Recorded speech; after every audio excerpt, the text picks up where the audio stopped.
John Calvin, on Psalm 19, verse 7. The law of the Lord is perfect, converting the soul. The testimony of the Lord is sure, making wise the simple. The law of the Lord is perfect, reviving the soul. By the word perfect, David means that if a man is duly instructed in the law of God, he lacks nothing which is requisite to perfect wisdom. In the writings of heathen authors there are no doubt to be found true and useful sentences scattered here and there, and it is also true that God has put into the minds of some men some knowledge to justice and uprightness.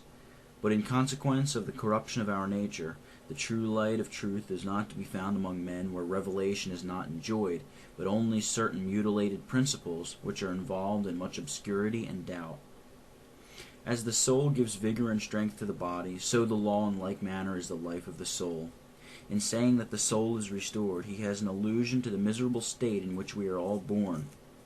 There, no doubt, still survive in us some small remains of the first creation, but as no part of our constitution is free from defilement and impurity, the condition of the soul thus corrupted and depraved differs little from death, and tends altogether to death.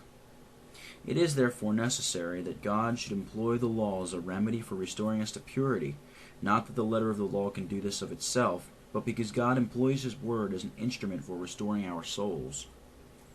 The statutes of the Lord are trustworthy, making wise the simple.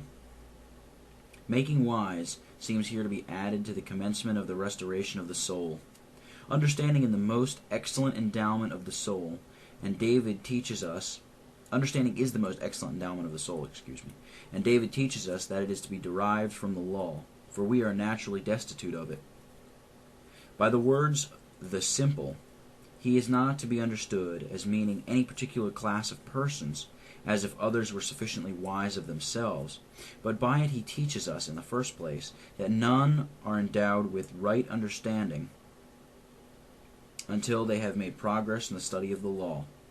In the second place, he shows by it what kind of scholars God requires, namely, those who are fools in their own estimation, 1 Corinthians 3:18, and who come down into the rank of children, that the loftiness of their own understanding may not prevent them from giving themselves up with the spirit of entire docility to the teaching of the Word of God.